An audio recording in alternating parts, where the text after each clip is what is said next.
Tantor Audio, a division of Recorded Books, presents CBT for Social Anxiety, Simple Skills for Overcoming Fear and Enjoying People, by Stefan G. Hofmann, Ph.D. Foreword by Robert L. Leahy, Ph.D. Narrated by Tristan Morris. Publisher's Note. In this audio edition, you will hear references to figures and tables present in the print and ebook formats of the book. Foreword. Human nature is often filled with contradictions, and social anxiety is one of them. We have evolved to want connection with others, but at the same time we fear the rejection that might come. How can we make sense of this, and how can we overcome our fears of being negatively evaluated or humiliated? Hofmann helps us understand that we are not alone. Even celebrities can suffer from social anxiety disorder. 13% of us will at some time suffer from social anxiety disorder, making it one of the most common psychological problems that people have. Many aspects of life are affected by this kind of anxiety, including the ability to advance in your career, make and maintain friendships, and find a partner. Often, the limitations of social anxiety will lead to depression, as people feel less effective, more self-critical, and often hopeless. Many will turn to alcohol and drugs to cope with the stress. Professor Stefan Hofmann is one of the world's leading authorities on anxiety. His research program over many years has covered almost every aspect of psychological difficulties people confront, and his work on social anxiety disorder has direct application to helping people overcome this often troubling and all too common problem. When I read a book, I ask myself, what questions will this book answer? Here are some questions you can keep in mind as you listen to this book. Why do we have social anxiety? How was it ever useful? Why is social anxiety often such a long-term problem, even when things don't seem to go wrong? How does anxiety change? How does exposure work to reduce anxiety? And why is it that it sometimes doesn't work? What are the common thinking errors that make us prone to social anxiety? And how can we change them? We often fear that people will think we seem awkward or sound stupid.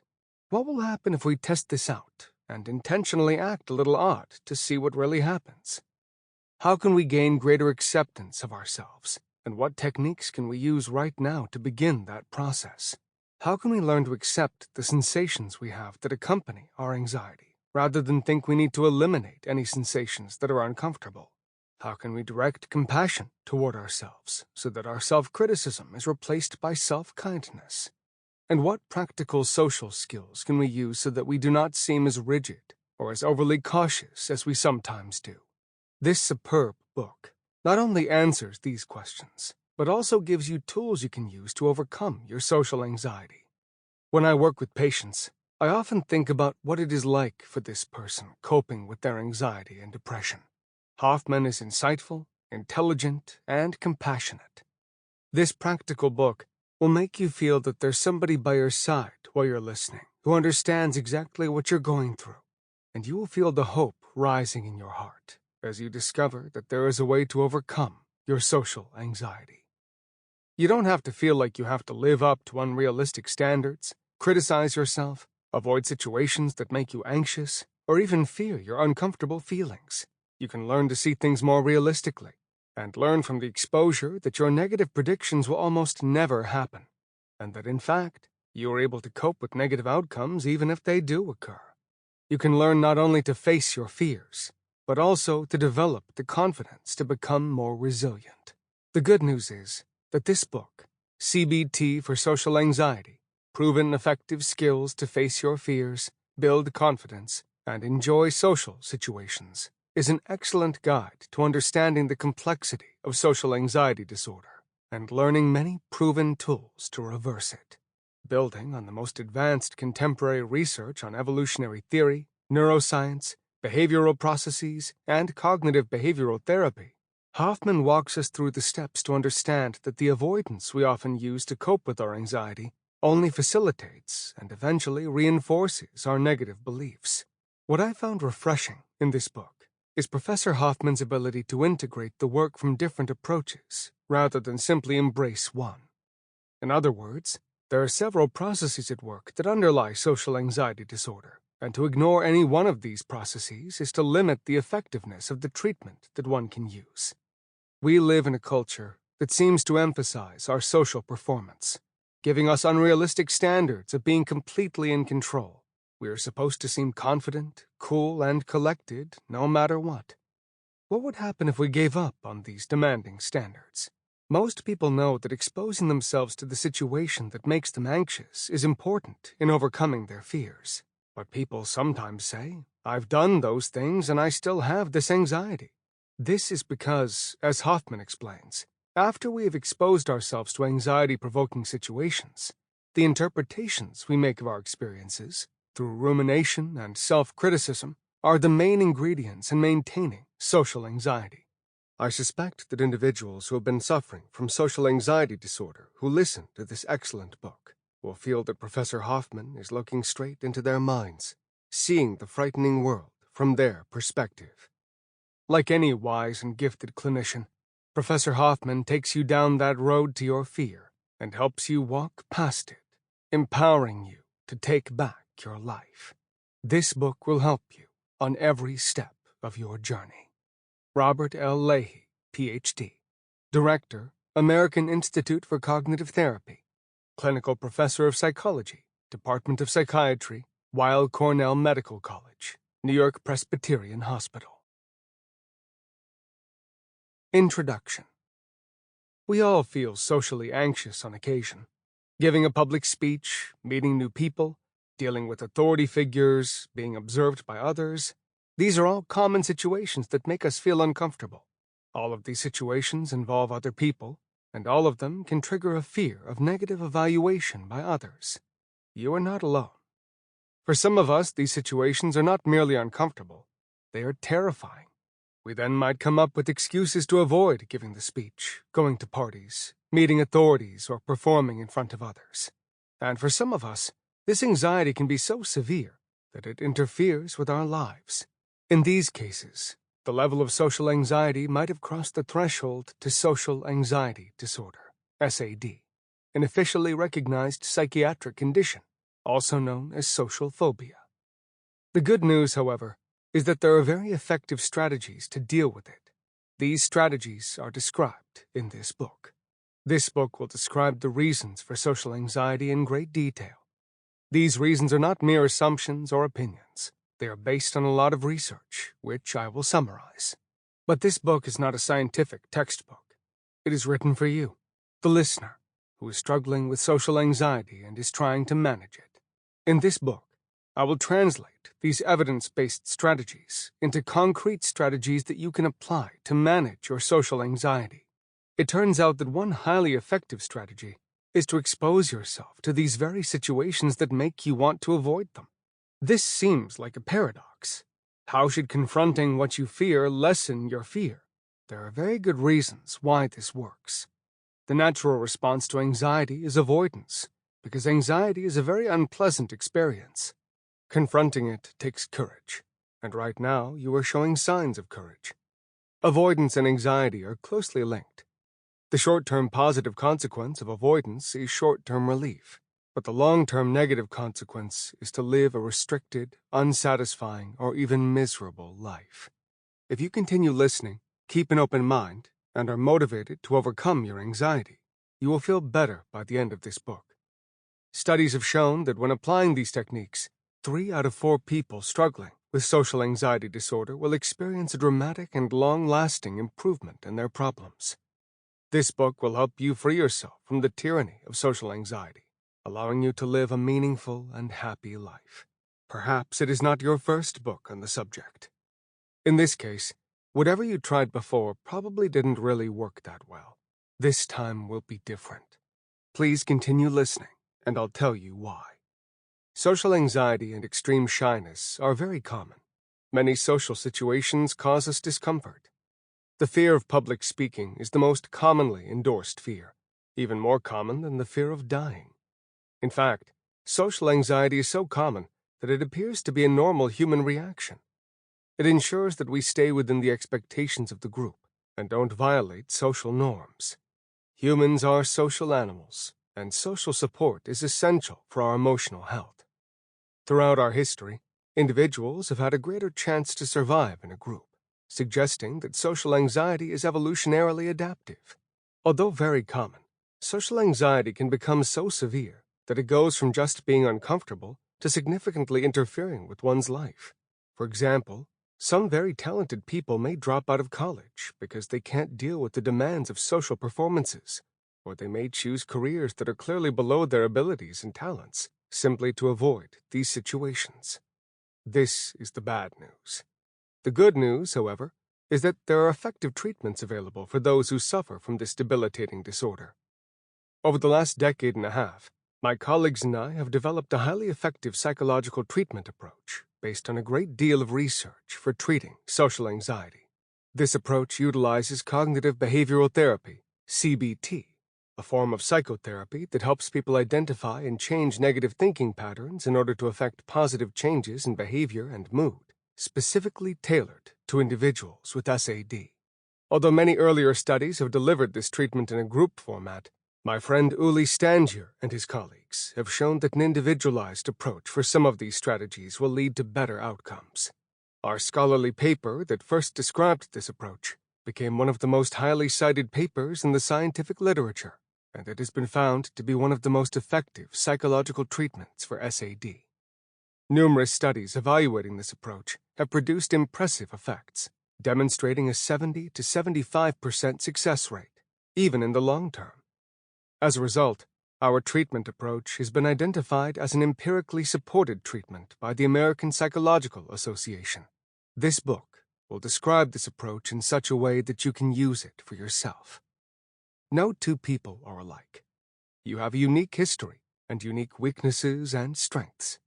For this reason, there is no single approach that will target all problems for all people in the same way. Some strategies will work very well for some people, and other strategies will work better for others. The one-size-fits-all approach rarely leads to success. Yet this is the approach that most self-help books pursue. This book is different. You will learn to explore and find the right strategy that fits you to solve your specific problem. Social anxiety is a heterogeneous problem. Some people fear social situations because they are extremely shy. Others do so because they view themselves very negatively, while still others have a generally healthy sense of self, but experience extreme fear in specific social performance situations. This book acknowledges this heterogeneity and targets your specific issues with the right strategies. I will begin by describing the nature of social anxiety and fear, where it comes from, and what maintains it. You will then learn techniques to manage your fear and reduce your anxiety. With this base established, you will develop tools to deal with different aspects of your social anxiety. The strategies are related, but can also be used as standalone strategies. You are the expert of your own problem. Therefore, you are in the best position to deal with it. I advise you to work through the entire book and learn all of the strategies first, and then come back to the ones that worked best for you. The first chapter describes the problem. It will provide you with important information and facts about social anxiety, its clinical expression, its diagnostic definition, i.e. the criteria many doctors use to determine how severe the problem is, its prevalence, i.e. how common the problem is in the general population, its interference in our lives, and its evolutionary significance and biological meaning. You will learn that social anxiety is a common problem, even a normal one, that is part of what makes us human. Without it, our species would not have survived. But social anxiety can also become a problem and even turn into a mental disorder when it surpasses a critical threshold. It then becomes distressing, interfering, and pervasive. To understand why and when this adaptive feeling can turn into a problem, we need to first identify the various components of social anxiety. Only then can we find ways to address the problem. Chapter 2 reviews the reasons why social anxiety is maintained despite, or perhaps because of, the fact that we are confronted with so many social situations on a daily basis. These maintaining factors are crucial to understand the recommended strategies to overcome the problem and the differences among people in regard to why their social anxiety is maintained.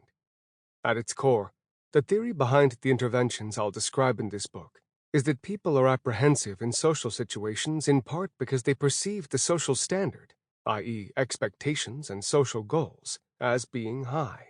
They desire to make a particular impression on others, while doubting that they will be able to do so, partly because they are unable to define goals and select specific achievable behavioral strategies to reach these goals. This leads to a further increase in social apprehension and self-focused attention, which triggers a number of closely interrelated cognitive responses, i.e., thoughts and beliefs. Specifically, vulnerable individuals exaggerate the likelihood of social mishaps and the potential social costs involved in social situations. Individuals with SAD assume that they are in danger of behaving in an inept and unacceptable fashion and believe that this will result in disastrous consequences. They further believe that they have little control over their anxiety response in social situations and exaggerate the visibility of their anxiety response to other people. These responses are closely associated with each other and with a tendency to perceive oneself negatively in social situations. The activation of these factors leads to an exacerbation of social anxiety. As a result, the person engages in avoidance and/or safety behaviors, followed by post-event rumination. This cycle feeds on itself, ultimately leading to the maintenance and further exacerbation of the problem. The strategies to target each maintaining factor are described in subsequent chapters. Chapter 3 introduces the strategy called exposure, i.e., confronting yourself with threatening social situations to test your beliefs, and explains why it is such an important tool for overcoming social anxiety. This important chapter points to avoidance as the primary reason why anxiety is being maintained. This is true for any form of anxiety. But the person with social anxiety is not so much avoiding the situation per se, but rather is avoiding facing fear to its fullest. As a result, avoidance strategies can take on many different forms, some of which can be very subtle behaviors that give us a sense of safety. These safety behaviors are an important reason why social anxiety is such a persistent problem. In Chapter 4, we discuss the nature of anxiety-related thoughts and thinking. The two basic maladaptive thinking styles are probability overestimation, exaggerating the likelihood of an unpleasant event occurring, and catastrophic thinking, making a much bigger deal out of an unpleasant outcome than it really is. You will learn specific techniques, which I refer to as thinking tools, to combat these maladaptive thinking styles. Chapter 5 presents an exercise that I have found to be one of the most effective single strategies for treating social anxiety. In some ways, this exercise, focused on confronting social mishaps, is a culmination and combination of many different strategies. My experience is that once patients embrace it, their social anxiety melts like ice cream in the hot desert sun. It's like opening Aladdin's lamp to finally release the genie, who will never want to go back into the lamp. Chapter 6 targets one of the core aspects of people with social anxiety, their negative and distorted sense of self as a social object. Using attention training exercises, you will learn how to modify your self-focused attention, and through practices called mirror exposure and own voice exposure, you will eventually become more comfortable with the way you are and appear. I also discuss a practice called loving kindness, or meta-meditation, to enhance your feelings toward yourself and other people. This is particularly helpful for people who struggle with depression in addition to severe social anxiety. Chapter 7 describes simple tools to bring down your nervous system's arousal so it doesn't get in the way of using other skills. Here, we discuss interoceptive habituation exercises and a relaxation exercise. The term interoception refers to the experience and perception of your bodily symptoms, such as your heart racing, shortness of breath, blushing, cold hands, and so on. These symptoms can be quite intense and distressing. Through interoceptive habituation exercises, you learn how these symptoms can become less distressing if they occur in social situations. The term habituation here refers to a simple form of learning, during which your innate response to a stimulus diminishes with repeated presentations.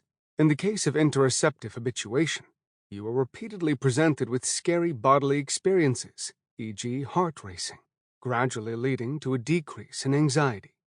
Alternatively, you may choose to actively decrease your arousal and thereby the intensity of these symptoms through a popular relaxation technique called progressive muscle relaxation.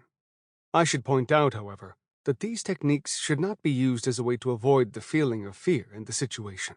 Rather, they should be used in situations when your bodily symptoms are so strong and distressing that they distract you and interfere with your ability to expose yourself to social situations.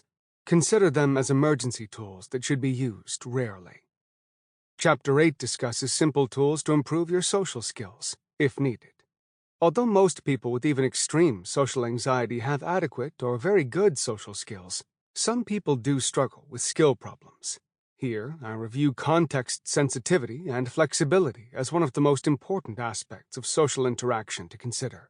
Social skills are always context-specific, meaning the specific skills that are called for depend on the circumstances, culture, and so on. I then review some interactional skills and social performance and speaking skills that can help you deal with various social demands. On the website for this book, newharbinger.com/51208, you will find some of the worksheets from this book, along with a quiz, followed by the answers, so that you may test yourself to see how much you learned from listening to this book. The strategies outlined in this book to deal with your social anxiety are highly effective. There is a very good chance that you will see dramatic results in only a few weeks because they are supported by a lot of clinical research and clinical practice. Some of the exercises might seem odd, but please give them a chance and try them out.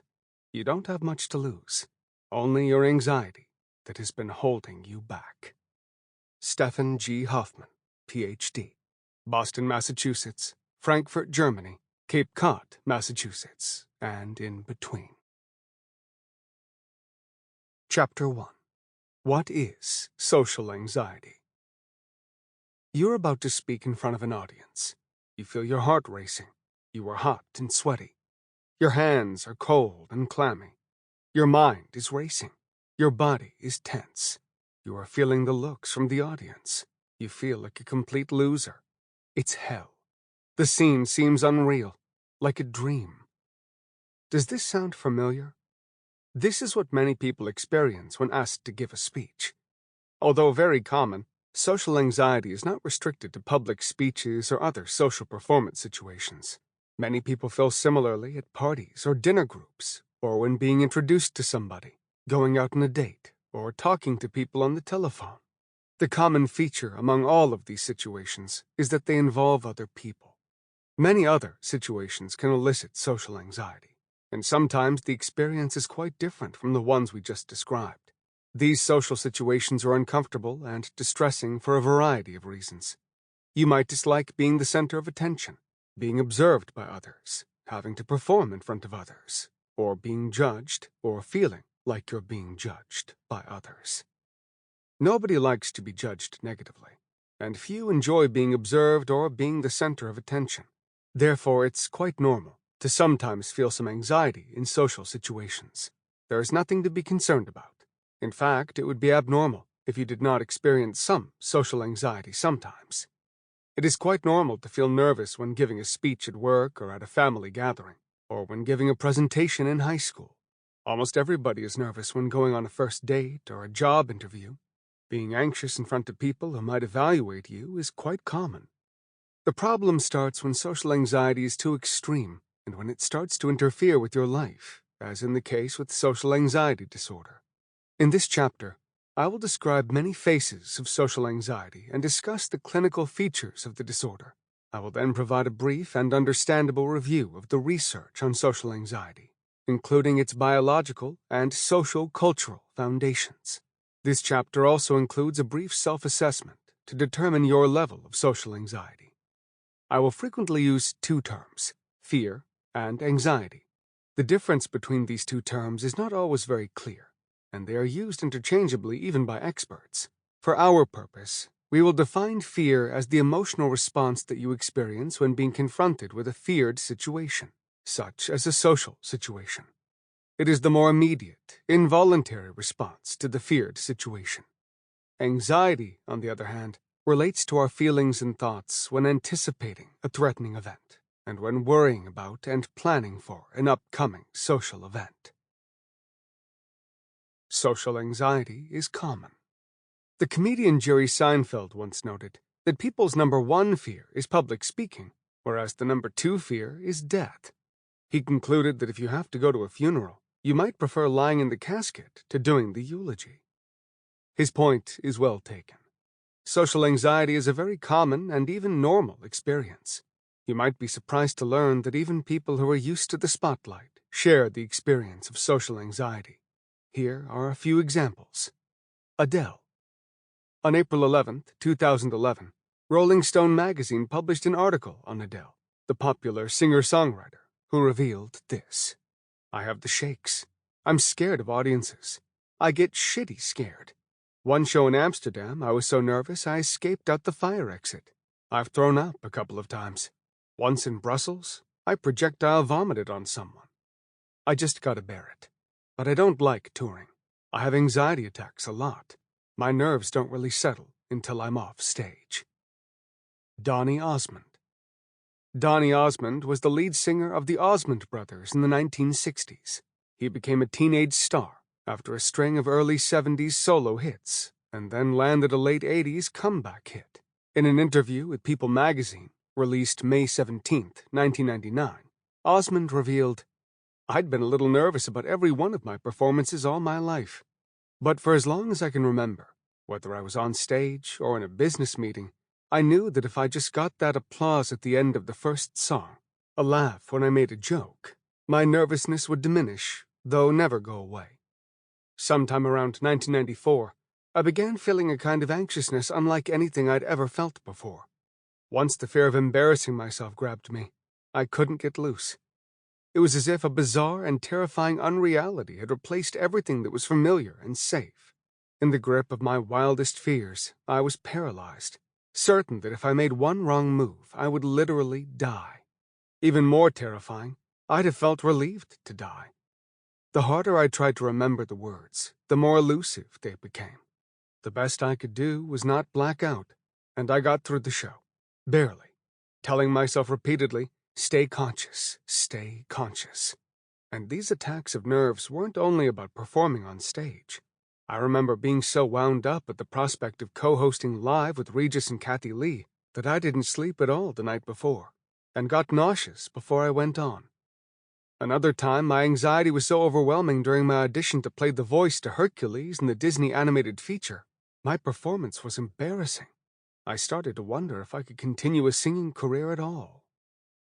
Barbra Streisand.